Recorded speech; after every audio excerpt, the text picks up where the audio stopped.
नमस्कार, बहुत बहुत स्वागत है आप सभी का प्राइम डिबेट में। मैं रविंद्र सिंह आपके साथ और आज का मुद्दा प्राइम डिबेट का, पहली लिस्ट तैयार, बस मोहर लगने का इंतजार। जी हां, बात बीजेपी की कर रहे हैं क्योंकि राजस्थान में चुनावी रण की तैयारियां तेज हो गई हैं। उम्मीदवारों की लिस्ट को लेकर फाइनल काउंटडाउन शुरू हो गया है। बीजेपी की पहली लिस्ट जल्द ही जारी हो सकती है। आज केंद्रीय गृह मंत्री अमित शाह और बीजेपी के राष्ट्रीय अध्यक्ष जेपी नड्डा जयपुर पहुंचे हैं और अमित शाह और जेपी नड्डा बीजेपी के पदाधिकारियों के साथ कोर ग्रुप के साथ चुनावी रणनीति और आगामी चुनावी कार्यक्रमों को लेकर बैठक कर रहे हैं। इसमें राष्ट्रीय संगठन महामंत्री बीएल संतोष भी पहुंचे हैं। वसुंधरा राजे, राजेंद्र राठौर, सतीश पूनिया, अरुण सिंह, विजय राहटकर, सह प्रभारी नितिन पटेल, गजेंद्र सिंह शेखावत, राज्यवर्धन सिंह राठौड़, तमाम नेता मौजूद हैं। उम्मीद यह की जा रही है कि बीजेपी की पहली उम्मीदवारों की लिस्ट जल्द जारी हो सकती है। ऐसी चर्चा है, कुछ नाम चौंका सकते हैं, सरप्राइज दे सकते हैं। इसी मुद्दे पर चर्चा करते हैं। पहले एक छोटी सी रिपोर्ट देखते हैं।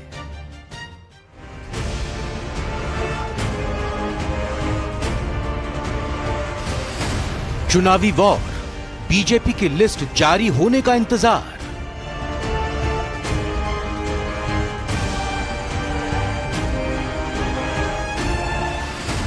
बदले माहौल में नई रणनीति पर लगाई मुहर। चुनाव और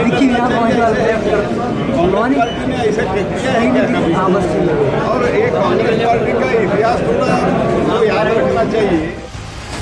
एमपी फॉर्मूला राजस्थान में आजमाएगी बीजेपी।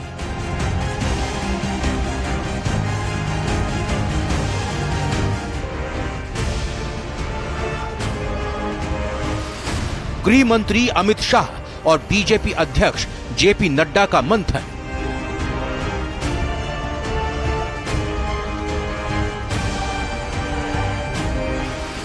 बैठक में प्रत्याशियों को लेकर हो सकती है चर्चा।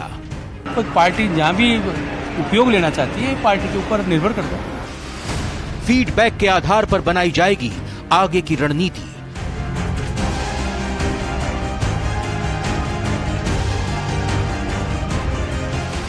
पहली लिस्ट तैयार, मोहर लगने का इंतजार। तो क्या लिस्ट तैयार है और लिस्ट का अब जो इंतजार है वो खत्म होने वाला है? आगे क्या रणनीति हो सकती है और जो लिस्ट आएगी सामने, जो रणनीति धीरे धीरे निकलकर सामने आएगी, वो कितना चौंका सकती है मध्य प्रदेश की तर्ज पर? क्योंकि मध्य प्रदेश में सांसद और केंद्रीय मंत्री चुनावी मैदान में उतरे हैं बीजेपी की तरफ से। मेहमानों का इंतजार स्वागत करते हैं। चार खास मेहमान हमारे साथ जुड़ चुके हैं। लक्ष्मीकांत भारद्वाज, राजेंद्र आर्य, एसपी मित्तल और संजय शर्मा जी, चार खास मेहमान हमारे साथ जुड़ चुके हैं। एक एक करके इनका परिचय हमने कराया आपको। अब पहला सवाल सीधा लक्ष्मीकांत जी आपसे करेंगे। लक्ष्मीकांत जी, सनातन धर्म में कोई भी जो विशेष कार्य होता है, कोई शुभ शुरुआत होती है, तो फिर समय देख के किया जाता है। 29 तारीख से श्राद्ध लग रहे हैं, अगर मैं गलत नहीं हूं तो। आज 27 तारीख हो गई है, आज बैठक हो रही है, तो 29 तारीख से श्राद्ध लगने से पहले कुछ शुभ कार्य की शुरुआत हो रही है कि लिस्ट आ रही है? कब दे रहे हैं आप खबर इसकी?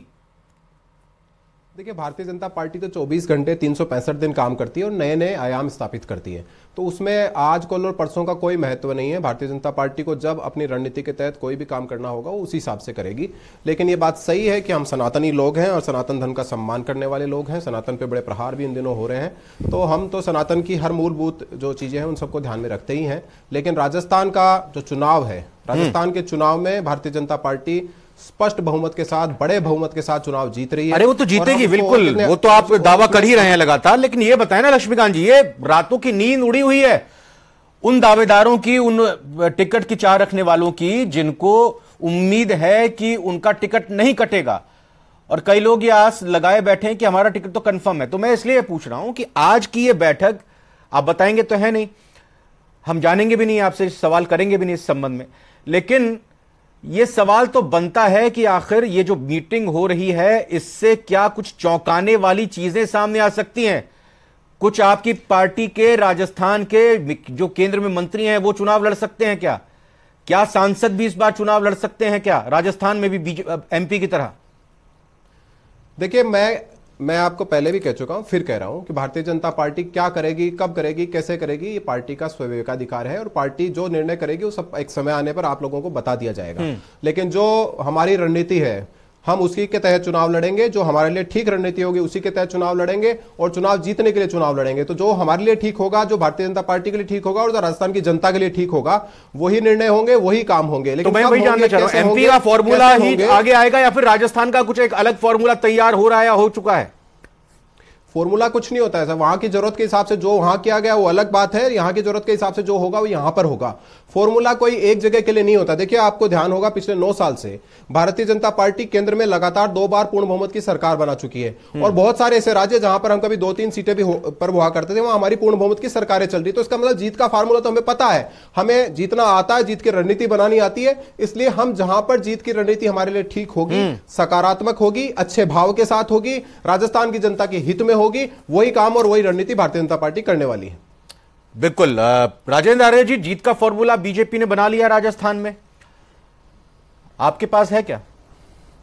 देखिए रविंद्र जी, जीत का फॉर्मूला जनता डिसाइड करती है और जनता हमारे साथ है पूरी तरीके से। जिस तरीके से राजस्थान के 8 करोड़ प्रदेशवासी माननीय मुख्यमंत्री जी की जो लोक कल्याणकारी योजनाएं हैं उनसे पूरी तरीके से लाभान्वित हैं और संतुष्ट हैं। और उनके मन में जो आप देख रहे हैं कि जिस तरीके से लाभार्थियों के साथ संवाद हो रहे हैं या उनके सुझाव लिए जा रहे हैं, जिस तरीके से उनकी जो चेहरे की जो मुस्कान है या उनकी जो बातें हैं, उनसे लग रहा है कि जनता ने पूरा मानस बना लिया है कि इस बार रिवाज बदलने की शुरुआत जनता करेगी और जनता ही जनार्दन होती है। लोकतंत्र में सबसे बड़ा जो रोल है वो जनता का होता है और हम जनता के प्रति जवाबदेह हैं। जनता को जनता की योजनाओं के माध्यम से पूरी तरीके से लाभान्वित किया है और जनता आज राजस्थान की कांग्रेस पार्टी के साथ है, माननीय मुख्यमंत्री जी के साथ है। लेकिन राजेंद्र जी, ये जो मध्य प्रदेश में बीजेपी ने धमाका किया, 24 सांसद यहां राजस्थान से आते हैं बीजेपी के, अगर इनमें से कुछ सांसदों को टिकट मिला विधानसभा चुनाव लड़ने के लिए, उनको जिम्मेदारी सौंपी गई जिनमें केंद्र के मंत्री भी शामिल हो सकते हैं, कुछ सांसद और केंद्र के मंत्री, केंद्रीय मंत्री दोनों, तो फिर ये कांग्रेस को किस तरह से झटका लगेगा या कांग्रेस किस तरह से अपनी रणनीति में फिर बदलाव करेगी? क्योंकि अपने अपने क्षेत्र में रसूख रखने वाले, अपने अपने क्षेत्र में जनाधार रखने वाले नेताओं को बीजेपी सांसदों को टिकट दे सकती है, खबरें आ रही है निकलकर। देखिए रविंद्र जी, राजस्थान के 2014 में भी 25 सांसद थे, 25 में भी 25 सांसद, एक भी इनके समर्थन से ही जीते थे, तो 25 ही मान लीजिए। अब मैं आपको बताना चाहता हूं कि राजस्थान की जनता उन 25 सांसदों को ढूंढ रही है, उन केंद्रीय मंत्रियों को ढूंढ रही है कि वो राजस्थान के होने के बावजूद भी राजस्थान के लिए पिछले 9-9.5 सालों के अंदर कोई भी ऐसी रचनात्मक योजना या कोई भी राजस्थान के हितों की पैरवी करने में पूरी तरीके से नाकाम रही है। हमारे लिए तो बहुत अच्छी बात है कि वो सांसद अगर विधायक का चुनाव लड़ने आते हैं, क्योंकि सांसद में उन्होंने कोई ऐसा उल्लेखनीय काम नहीं किया जिसकी यहां पे चर्चा की जा सके। तो आज निश्चित रूप से अगर सांसदों को या केंद्रीय मंत्रियों को यहां पर चेहरा बनाकर या विधायक का चुनाव लड़ाया जाता है तो यह हमारे लिए बहुत, क्या लक्ष्मीकांत जी ऐसा है जनता ढूंढ रही है सांसदों को बीजेपी के? देखिए, इस मुगालते में रहे हमारे लिए ज्यादा ठीक है। 25 सांसद हमारे 2014 में चुनाव जीते थे, वो 5 साल तक सांसद रहे, हमारी सरकार रही और उन्होंने काम किया, इसीलिए दोबारा 25 के 25 सांसद भारतीय जनता पार्टी से जीतकर वापस राजस्थान की धरती पर आए हैं। राजस्थान के मुख्यमंत्री जी के पुत्र भी जोधपुर में चुनाव लड़े थे और अपने बूथ पर हार गए थे दूसरी बार में। लेकिन आपको मैं फिर बता रहा हूं, राजस्थान के सांसदों ने ही काम किया है। राजस्थान की सांसदों के अपील पर भारत की सरकार ने ही काम किया। इस निकम्मी सरकार ने किया क्या है? राजस्थान में 80 लाख किसानों को प्रधानमंत्री सम्मान निधि मिल रही है भारत सरकार की तरफ से। राजस्थान में 83 करोड़ टॉयलेट बने भारत सरकार की तरफ से। राजस्थान में 20 लाख पक्के मकान मिले भारत सरकार की तरफ से।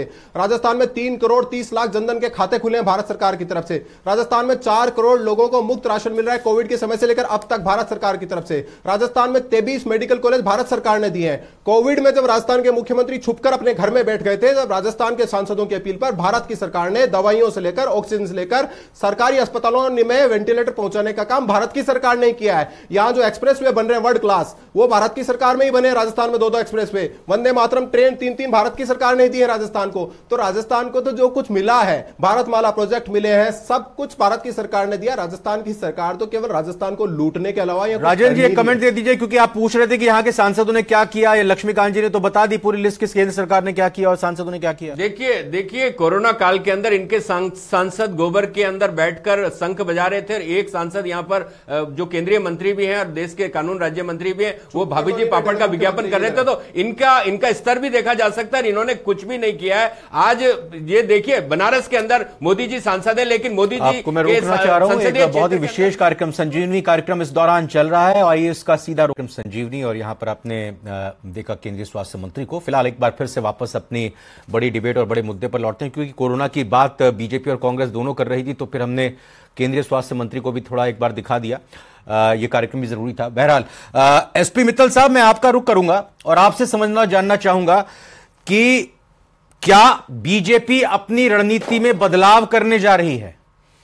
कल ही यह खबर आई कि अमित शाह जयपुर आने वाले हैं, फिर आज जब सुबह हुई तो पता चला अमित शाह के साथ जेपी नड्डा भी आ रहे हैं।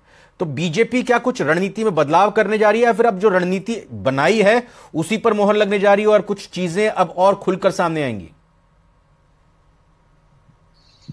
देखिए रविंद्र, मेरा ये मानना है कि विधानसभा चुनाव के मद्देनजर आज जो भारतीय जनता पार्टी की जयपुर में बैठक हो रही है, और जिसमें अमित शाह, जेपी नड्डा, राष्ट्रीय संगठन महासचिव BL संतोष और राजस्थान की जो कोर कमेटी, मुझे लगता है कि बहुत बड़ी बैठक है।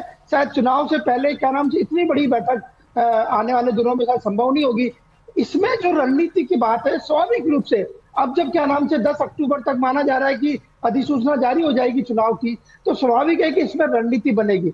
लेकिन मेरा ये मानना है कि भारतीय जनता पार्टी जो उम्मीदवारों का चयन कर रही है, उसके पीछे विधानसभा चुनाव तो लक्ष्य है ही, लेकिन साथ ही जो 24 के लोकसभा चुनाव है उनको भी ध्यान में रखकर चुनाव ये रणनीति बनाई जा रही है।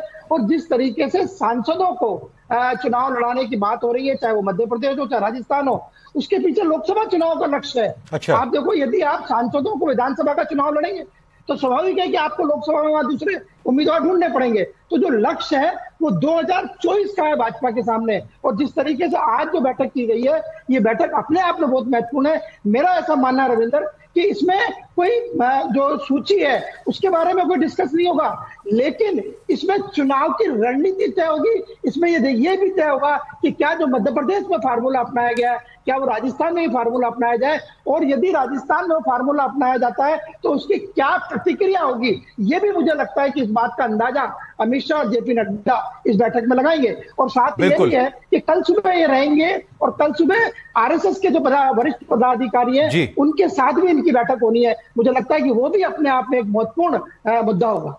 मैं संजय शर्मा सर, क्योंकि आपके पास बहुत ही माइक्रो लेवल पर जानकारी होती है, समझना चाहूंगा। मध्य प्रदेश का उदाहरण अगर देखें, ग्वालियर चंबल संभाग से नरेंद्र सिंह तोमर आते हैं, महाकौशल से प्रहलाद पटेल आते हैं।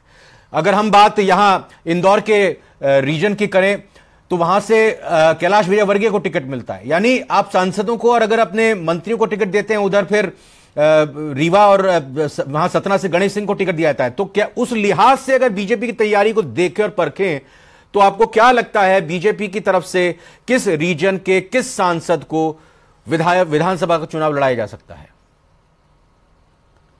जी, मुझे ऐसा लगता है कि पहली बात तो ऐसा जब जेपी नड्डा जी और गृह मंत्री दोनों ही एक साथ आए और ये एकदम प्रधानमंत्री जी की बहुत अच्छी सभा के बाद आए, और उसमें भी जो देखा गया, जो वसुंधरा जी वाले फैक्टर की चर्चा है, तो उनके सामने विश्लेषण के लिए कुछ नए मुद्दे हैं और वो गंभीर हैं, और वो कोई ना कोई क्रांतिकारी फैसला लेने की बात है। पार्टी कोई बोल्ड फैसला लेने के बारे में विचार कर रही होगी। इसके लिए होता यह है कि जो नीचे का नेतृत्व है वो फीडबैक में झिझकेगा या अपना पक्ष वो कहीं छुपा सकता है। तो सीधे सीधे जो लोग जिम्मेदार हैं, जिनको सीधी रणनीति को इम्प्लीमेंट करना है, वो दो लोग प्रधानमंत्री जी पहले आ ही चुके हैं। वो अपनी कुछ अंदाजा लग रहा है कि वो जिस तरफ दिशा में बढ़ रहे हैं उसके इम्प्लीमेंटेशन का पूरा प्रोग्राम चॉक आउट करना है। अब उस प्रोग्राम को चॉक आउट करने में ये भी हो सकता है कि केंद्रीय मंत्रियों को उतारा जा सकता है, उसके लिए अलग अलग जातियों के समीकरण बनाने के लिए भी उतारा जा सकता है, कुछ नयापन। क्योंकि मैं ऐसा मानता हूं कि पहले विधानसभा लोकसभा से जोड़ के देखना है, शायद थोड़ा सा हम जल्दी असेसमेंट कर रहे होंगे, लेकिन पहले जरूरी है कि वो विधानसभा का चुनाव जीते। और विधानसभा का चुनाव जिस तरह से जो संकेत आ रहे हैं राजस्थान में, वो बहुत फंसा हुआ चुनाव है। ऐसा लगता है कि जैसे कि राहुल गांधी की काफी आलोचना भी हुई, उन्होंने लगभग ये साफ बोल दिया कि हम बढ़े हैं और वहां तक पहुंच गए हैं जहां हम टक्कर में हैं। इसका और जिसका मतलब दूसरे लोग ये भी निकाल रहे हैं कि वो मान गए कि हम हार रहे हैं और गहलोत साहब उसका कह रहे हैं कि हम अब जीतने वाली स्थिति में आ गए, तो अपने अपने विश्लेषणों के लिए ओपन कर दिया है। तो मुझे लगता है कि हमें शायद अगले 1-2 दिन में पता ना लगे, लेकिन पार्टी अंदर ही बहुत गंभीर मुद्दों की चर्चा कर रही है। लगभग ये भी इसमें संभव है कि पॉसिबल डैमेज कहां हो सकती है अगर वसुंधरा जी को साथ में रखा जाए नहीं रखा जाए, एक एक टिकट पे चर्चा करने का। नहीं है, वो मीटिंग में है, वो मीटिंग में आई है, वो नहीं वो मीटिंग में है, लेकिन फॉर्मूला क्या हो, उनकी सहमति भी उनको भी मनाया जा सके, क्योंकि वो भी मीटिंग में, और ऐसा फॉर्मूला हो जिसमें उनको अभी भी उम्मीद बनी रहे कि कम से कम मैं सीधी चेहरा नहीं बन रही, तो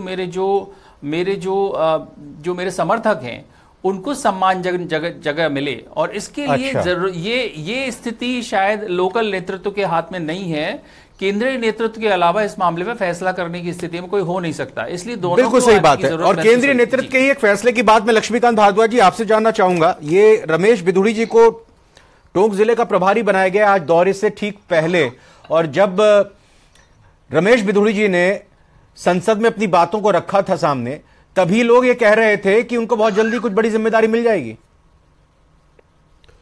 देखिए, रमेश बिधूड़ी जी ने जो संसद में कहा, भारतीय जनता पार्टी के केंद्रीय नेताओं का उस पर बयान आ गया, मैं उस पर कुछ नहीं बोलूंगा, लेकिन रमेश बिधूड़ी भारतीय जनता पार्टी के सांसद हैं। और राजस्थान में भारतीय जनता पार्टी ने लगभग सभी जिलों में एक जो बाहर के हमारे नेता हैं उन लोगों को प्रभारी बनाकर वहां काम करने के लिए लगाया है। उसमें रमेश बिधूड़ी जी भी एक जिले के प्रभारी हैं। रमेश बिधूड़ी चुनाव जीत कर आए हुए नेता हैं और उनका अपने समाज में और बाकी समाज में भी अच्छा प्रभाव है, और उनको भी दूसरी नेताओं की तरह जिम्मेदारी देगी, इसमें कोई आश्चर्य की बात नहीं है। लेकिन वो आप उसको कोई इश्यू बनाए या ऐसा करे तो मुझे लगता है कि तो लगता है आपको कि पार्टी को फायदा होगा रमेश बिधूड़ी के यहाँ टोंक में आने से, और पूर्वी राजस्थान की इन सीटों पर अपना प्रभाव छोड़ने में वो कामयाब होंगे? देखिए, क्यों नहीं होगा। रमेश बिधूड़ी चुनाव जीते हुए नेता हैं, और रमेश बिधूड़ी वहां पर आएंगे तो निश्चित रूप से वहां पर हमारे पार्टी के संगठनात्मक चीजों को और बाकी चीजों को ठीक से दुरुस्त करेंगे, ठीक से वहां पर काम करेंगे, चुनाव के दौरान अपनी प्रभावी उपस्थिति वहां पर दर्ज कराएंगे। तो निश्चित रूप से जो नेता बाहर से आए हैं वो स्थानीय कार्यकर्ताओं के साथ मिलकर यहाँ हमें योगदान देने का काम करेंगे। उसमें रमेश बिधूड़ी जी भी एक है और प्रभावी नेता है, इसमें कोई इंकार नहीं कर सकता इस बात से। अच्छा, एक चीज और ये बताएं कि वैसे तो प्रधानमंत्री जी ने साफ कर दिया है कि कमल का फूल ही बीजेपी का चेहरा होगा। क्या लग रहा है कि जैसे जैसे चुनाव आगे बढ़ेगा तो जो सबसे आगे रेस में चल रहा है उसका नाम का खुलासा हो जाए, पता चल जाए लोगों को कि भाई ये बीजेपी की तरफ से सीएम कैंडिडेट हैं? देखिए रविंद्र जी, हम पहले भी इस बारे में कई बार डिबेट कर चुके हैं और रोज ये बात आती है, और रोज हमारा ये जवाब फिक्स है कि भारतीय जनता पार्टी का पार्लियामेंट्री बोर्ड और विधायक दल ये मिलकर फैसला करेंगे कि राजस्थान में भारतीय जनता पार्टी का मुख्यमंत्री कौन होगा। लेकिन होगा भारतीय जनता पार्टी का मुख्यमंत्री, भारतीय जनता पार्टी का कार्यकर्ता मुख्यमंत्री की शपथ लेगा दिसंबर के दूसरे सप्ताह में, ये बात तय है। लेकिन ये कौन होगा ये तय करने का अधिकार केवल भारतीय जनता पार्टी का पार्लियामेंट्री बोर्ड और विधायक दल तय करेगा। बिल्कुल राजेंद्र आर्य जी, और आपकी तरफ से भी यहां बोलते रहे हैं सचिन पायलट कि ये तो कांग्रेस आला कमान या कहें कि जीते हुए विधायक ही तय करेंगे कि आखिर नेता कौन होगा। खैर सवाल ये नहीं, सवाल ये है कि अब कांग्रेस की रणनीति की अगर हम बात करें, कांग्रेस की तरफ से अगर टिकटों की जारी होने की बात करें और हम ये भी समझें कि भाई श्राद्ध जब 29 तारीख से शुरू हो जाएंगे तो मुझे लगता है कि शायद कांग्रेस भी नहीं चाहेगी कि उस दौरान इस लिस्ट को जारी करे। तो फिर अभी बीजेपी का इंतजार हो रहा है, उनकी रणनीति को देखा जा रहा है कि वो क्या कर रहे हैं, कैसे कर रहे हैं, या फिर आप अपनी ही रणनीति पर आगे बढ़ रहे हैं? देखिए रविंद्र जी, कांग्रेस पार्टी एक लोकतांत्रिक पार्टी है और आपको पता होगा कि पिछले 6-7 महीनों से लगातार चुनाव के जो प्रत्याशी चयन को लेकर पूरी तरीके से मंथन चल रहा है। स्वतंत्र मीडिया के द्वारा सर्वे कराने की बात हो या एआईसीसी के स्तर पे कराने की बात हो, प्रभारी के द्वारा सर्वे करवाने की बात हो, पीसीसी के द्वारा कराने की बात हो, ब्लॉक स्तर से नाम लिए गए, उधर से और भी जो ग्रास रूट पे जो मजबूत है, पार्टी के प्रति समर्पित है, पार्टी की सरकार की लोक कल्याणकारी योजना तो जन जन तक पहुंचाने के लिए जो पूरी तरीके से प्रतिबद्ध है, ऐसे लोगों का चयन किया जा रहा है। और चूंकि प्रत्याशी चयन की प्रक्रिया अभी अंतिम चरण में है और आने वाले समय में 1-2 चरण और हैं, आपको आने वाले समय में निश्चित रूप से इन चीजों पे बहुत ज्यादा, क्योंकि केंद्रीय स्तर पे भी जो हमारी सेंट्रल इलेक्शन कमेटी है वो भी आने वाले समय में मिलने वाली है, बैठक करने वाली है। उसके अलावा जो हमारे स्क्रीनिंग कमेटी के जो मेंबर्स हैं या जो चेयरमैन हैं वो भी यहां से राजस्थान से फीडबैक ले जा चुके हैं, और हमारे संसद के जो लोकसभा पर्यवेक्षक हैं चाहे विधानसभा पर्यवेक्षक हैं, उन सब से जो पूरा का पूरा निचोड़ लेने के बाद में जो भी जिताऊ, टिकाऊ और पार्टी के प्रति समर्पित है उनका चयन किया जाएगा। और यहां पर यह कहना बहुत जरूरी है कि राजस्थान में जैसा अक्सर पिछले सालों में हमने देखा था कि सरकार एक के बाद में, जैसे 1 साल 2 साल बाद में रिवाज बदलेगा, आप कह रहे हैं? नहीं, एंटी इनकम्बेंसी होती थी, लेकिन इस बार जनता ने तय कर लिया। आप जनता से जाके पूछिए, आप पत्रकार हैं, आपका मीडिया चैनल बहुत बड़ा, देश का सबसे बड़ा मीडिया चैनल है, तो आप अपने पत्रकारों को, तो रिजल्ट आ ही जाएगा। देखिए, जनता मिली जुली राय और प्रतिक्रिया रखती है। ऐसा नहीं है कि जनता एक तरफा अपनी बात को रखेगी। और वो तो देखिए, अब चुनाव तो ज्यादा दूर है नहीं। अब अगर आप ये मान के बैठे हैं तो हम थोड़ी मान के बैठ जाएंगे कि आप जो कह रहे हैं वो सही है। क्यों लक्ष्मीकांत जी? हमारी हमेशा से एक नीति रहती है कि हम इश्यूज पे चुनाव लड़े, हमारा विकास के मुद्दे को लेकर चुनाव दिखा रही है। अभी भी मुख्यमंत्री आज खाटू श्याम जी गए थे और बड़ी लंबी लाइन लगी हुई थी भक्तों की। जैसे ही मुख्यमंत्री जी दिखे, वहां पर उनके सामने जो भक्त लगे हुए हैं, अलग अलग जगह से आए हुए, उन्होंने मोदी मोदी का नारा लगाना वहां शुरू कर दिया। तो राजस्थान की जनता चाहती क्या है वो सब लोगों को बिल्कुल आंखों के सामने दिख रहा है, खुद मुख्यमंत्री जी को दिख रहा है। इसलिए अंतिम समय में, जब चुनाव का अंतिम समय है और अपने 4.5 साल के जो कर्म है राजस्थान को डुबोने के, उनकी क्षमा प्रार्थना के लिए ठीक है। यात्रा पर मैं जल्दी से मित्तल सर आपसे कमेंट लेना चाहूंगा। मैं समझना चाहूंगा आपसे कि आज की तारीख में आपको क्या लगता है, कौन सा राजनीतिक दल, मुख्य तौर पर बीजेपी और कांग्रेस, आप क्या अज्यूम कर रहे हैं, आप अपनी तरफ से क्या ये मानकर चल रहे हैं कि किस राजनीतिक दल की पहली लिस्ट आने वाली है? देखिए रविंद्र, आपका सवाल बिल्कुल सही है। आपको ध्यान हो तो पिछले दिनों क्या नाम से कांग्रेस के बाद ये कहा था कि हम सितंबर के पहले सप्ताह में हमारी पहली सूची जारी कर देंगे। वो हिमाचल और कर्नाटक फॉर्मूला बताया था उन्होंने। उम्मीदवारों को कम समय मिलता है तो उम्मीदवारों को पूरा समय मिले, इसलिए सितंबर के पहले सप्ताह में पहली सूची जारी कर दी जाएगी। अब पूरा सितंबर गुजर गया है, लेकिन अभी तक भी क्या नाम से वो सूची जारी नहीं हुई है। लेकिन अभी जो आपने गुजर मतदाताओं की बात कही, उस संदर्भ में एक बात जोड़ना और चाहता हूं कि 2018 के जो विधानसभा के चुनाव हुए थे तो भारतीय जनता पार्टी का एक भी गुजर उम्मीदवार चुनाव नहीं जीता था। उसका कारण यह था कि तब गुजर मतदाताओं को यह लगता था कि सचिन पायलट जो है वो क्या नाम से राजस्थान के मुख्यमंत्री बनेंगे। तो एक भी भाजपा का अच्छा, एक मिनट, एक और जल्दी से संजय शर्मा जी आपसे भी एक मैं टिप्पणी ले लेता हूं। क्या वाकई में, संजय शर्मा जी, क्या वाकई में, एक आखिरी कमेंट आपसे है, ये बहुत जरूरी होता है कि जल्दी अगर लिस्ट आ जाती है तो उस पार्टी को एज मिलेगी?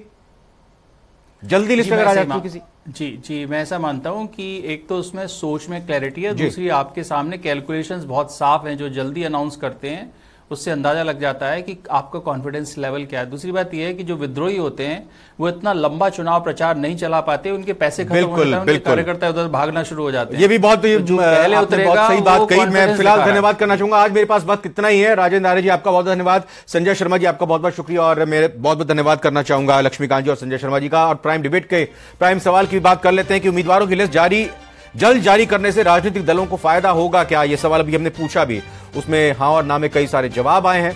हां के अगर प्रतिशत की बात करें तो 83% लोगों का कहना है हां जल्दी कर दीजिए, लिस्ट को फाइनल, नाम सामने आ जाएं तो फिर से फायदा होगा उस राजनीतिक दल को। तो समझना चाहिए बीजेपी को और कांग्रेस को भी, लेकिन देखना यह होगा कि क्या जो लिस्ट आती है सामने वो चौंकाने वाले नाम होते हैं कांग्रेस और बीजेपी की तरफ से या फिर नहीं।